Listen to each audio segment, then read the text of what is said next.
تو یہ پیسے کا بندوبست کس نے کیا ہے؟ اللہ نے کیا ہے۔ جب پیسے کا بندوبست اللہ نے کیا ہے، آپ کے لیے تمام نعمتیں اللہ تبارک و تعالیٰ نے مہیا کی ہیں، اور یہ کس لیے مہیا کی ہیں کہ آپ خانہ کعبہ کی خدمت کر رہے ہیں، کوئی پانی پلا رہا ہے، کوئی صفائی کر رہا ہے، کوئی اس کا خیال رکھ رہا ہے، کوئی حاجیوں کو کھانا کھلا رہا ہے، کوئی کچھ کر رہا ہے، مسجد الحرام آباد ہو گئی ہے، تو یہ سب چیزیں پائی جاتی ہیں۔ لذا کیا کرو، فَلْيَعْبُدُوا رَبَّ هَٰذَا الْبَيْتِ، جس خانہ کعبہ کی وجہ سے آپ کے پاس مال و دولت کے انبار لگ گئے ہیں، آپ کو چاہیے خانہ کعبہ کا جو رب ہے اس کی بھی عبادت کریں۔ اور خلاصہ کیا گیا اس تجارت کا دو چیزوں میں، الذی اطعمہم من جوع، اللہ تبارک و تعالی نے آپ کی بھوک کو ختم کر دیا، آپ کے لیے تمام غذاؤں کا بندوبست کر دیا۔ اور مکہ کے بارے میں یہ کہا گیا ہے کہ پوری دنیا میں جو نعمتیں ہوتی ہیں، میوے، دوسری چیزیں، کسی اور جگہ ملے نہ ملے، مکہ میں مل جاتی ہے۔ 25 لاکھ کا اجتماع ہوتا ہے مکہ اور مدینہ میں، ہر چیز فراوانی کے ساتھ مل جاتی ہے۔ اس میں افریقہ کا میوہ بھی ہوتا ہے، امریکہ کا بھی ہوتا ہے، کینیڈا کا بھی ہوتا ہے، یورپ کا بھی ہوتا ہے، جگہ جگہ سے ہر چیز جو ہے وہ مل جاتی ہے، اور ملتی بھی بہت ہی مہنگی نہیں ہے۔ وہ خیال رکھتے ہیں کہ اس کو سستا کیا جائے، چونکہ حاجیوں سے اتنی رقم بٹور لیتے ہیں کہ سال کا خرچ ان کا نکل آتا ہے۔ لذا نتیجہ یہ ہے کہ بجائے اس کے کہ بنی ہاشم کی طرح وہ حاجیوں کو کھانا کھلائیں، پیسے تو ڈھیر سارے لے لیتے ہیں، لیکن ہر چیز بہرحال مہیا ہوتی ہے، ان کی ضرورت کی یہ ہوتی ہے۔ تو اللہ تبارک و تعالیٰ فرما رہا ہے، سب سے پہلا میرا احسان یہ ہے، اطعمہم من جوع، آپ لوگ بھوکے تھے اور اپنی زندگی گوار دیتے تھے، اسی بھوک کی وجہ سے اللہ تبارک و تعالیٰ نے ہر قسم کی غذائیں مہیا کی ہیں۔ اور پھر غذا اس وقت تک کام نہیں دیتی جب تک کسی ملک میں امن نہ ہو، تجارتی راستہ میں امن نہ ہو۔ جس تجارت کے لیے یہ لوگ جاتے تھے، اللہ فرما رہا ہے وَآمَنَهُم مِّن خَوْفٍ، ہر لوگ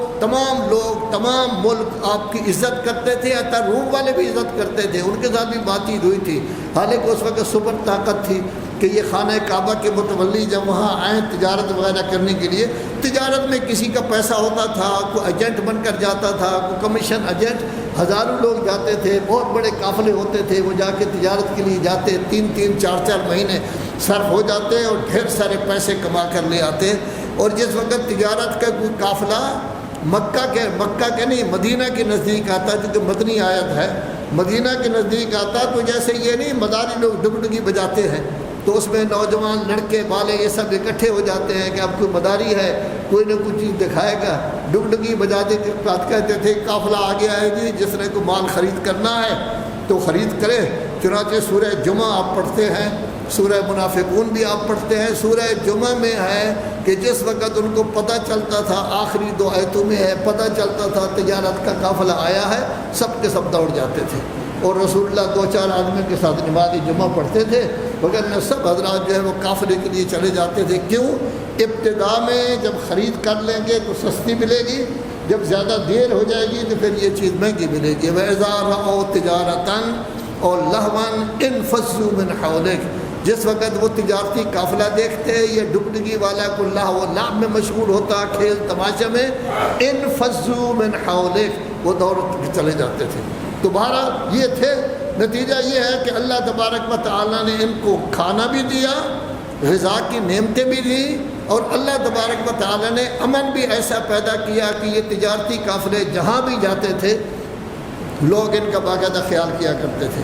اللہ تبارک و تعالیٰ نے ہمیں پاکستان جیسی نعمت دی ہے، اور یہ پاکستان اگرچہ آپ 14 اگست کو کہتے ہیں، لیکن 27 رمضان کی رات 12 بجے اعلان ہوا تھا پاکستان کے قیام کا، پاکستان کی تاسیس کا، اور اعلان کرنے والے بھی آپ کے اپنے آدمی تھے۔ وسن پورہ میں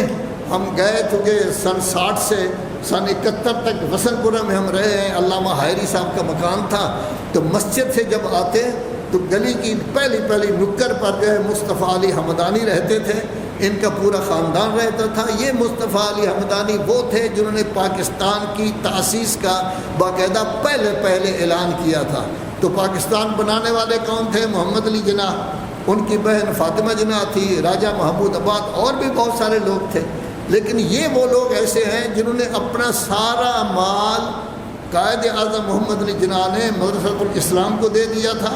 یا جہاں بھی لاہور میں ان کا جناح ہاؤس تھا جس کو سنا ہے کہ 9 مئی کو آگ لگائی گئی ہے، یہ بھی انہوں نے حکومت کو دے دیا تھا، وہاں کور کمانڈر رہتا ہے یا پتہ نہیں کون رہتا ہے، انہوں نے اپنی ساری پراپرٹی جو ہے وہ دے دی تھی، مختصر سی اپنی بہن کے لیے رکھی تھی، بہن کی اپنی بھی پراپرٹی تھی۔ اور راجہ محمود آباد کا میں نے اس لیے نام لیا ہے کہ بہت بڑی ریاست کے والی تھے، انہوں نے پاکستان ہی بننے کے بعد کربلا میں وہ مقیم رہے، وہیں ان کی قبر جو ہے وہ بنی ہے۔ وہ کہتے ہیں میں نے جو کچھ دیا ہے اللہ کے لیے دیا ہے، خود کوئی فائدہ نہیں اٹھاؤں گا، کوئی کلیم نہیں لوں گا، کوئی کوٹھی نہیں لوں گا۔ اس نے پاکستان میں اپنا کچھ بھی نہیں بنایا۔ تو بہرحال یہ وہ لوگ تھے جو پاکستان بنانے والے تھے۔ تو یہ پاکستان پہلے دن نہیں بنا، اسلام ابتدا میں تجارت کی وجہ سے آ گیا تھا، پھر مبلغ کے عنوان سے حضرت امام جعفر صادق علیہ السلام کے زمانہ میں حضرت عبداللہ غازی تشریف لائے، جو حضرت امام حسن کے بیٹے کے پڑپوتے بنتے تھے، وہ تشریف لائے، جن کی قبر مبارک جو ہے وہ کلفٹن میں ہے، وہاں کراچی میں۔ یعنی آپ کے ہاں سب سے قریب ترین امام زادہ وہ عبداللہ غازی ہیں۔ اور پھر اسی طرح علماء کرام آتے رہے، حتیٰ 11ویں صدی میں قاضی نور اللہ شستری جیسی شخصیت ہے جو پوری مغل حکومت کے چیف جسٹس تھے۔